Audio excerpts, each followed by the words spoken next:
ناپاکی کے دنوں میں عورت سفر کی دعا پڑھ سکتی ہے یا نہیں، اسی طرح قرآن پاک کی تلاوت اور دیگر تسبیحات وغیرہ پڑھ سکتی ہے یا نہیں؟ تو یاد رہے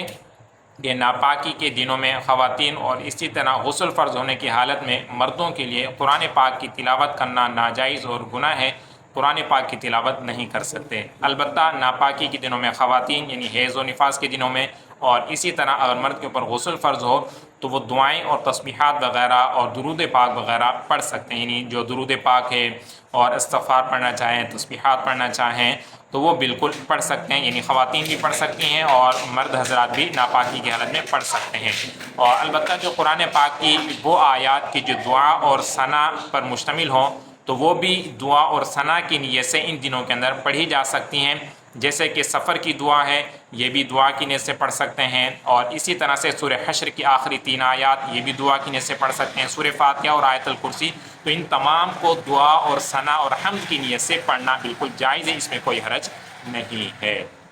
دوسرا سوال ہے کہ امامت کی نیت کیا ہے؟ اولاً تو یہ یاد رہے کہ نیت کہتے ہیں دل کے پکے ارادے کو، لہذا جو شخص امامت کر رہا ہے تو اس کے دل میں ہو کہ میں لوگوں کی امامت فلاں نماز کی امامت کر رہا ہوں تو اتنا ہی کافی ہے، یہ امامت کی نیت شمار ہوگی۔ البتہ زبان سے کہنا چونکہ مستحب ہے، تو اگر اس زبان سے کوئی کہنا چاہے تو اس کے اندر یوں کہنا ہوگا کہ میں مثلا عشاء کی امامت کر رہا ہے تو یوں نیت کرے گا کہ میں عشاء کی امامت کرتا ہوں۔ باقی جیسے نیت کرتے ہیں کہ بن کے اللہ تعالیٰ کے لیے منہ میرا کعبۃ اللہ شریف کی طرف اللہ اکبر، تو جیسے عام نمازوں کے اندر جو مقتدی ہوتے ہیں وہ نیت کرتے ہیں کہ امام کے پیچھے، تو جو امامت کر رہے ہوں گے وہ لفظ یہ نہیں بولیں گے کہ امام کے پیچھے، چونکہ وہ تو خود ہی امام ہیں، تو بس یہی نیت کریں گے کہ میں لوگوں کی امامت کرتا ہوں عشاء کی نماز کی، تو یہ ان کی نیت ہو جائے گی۔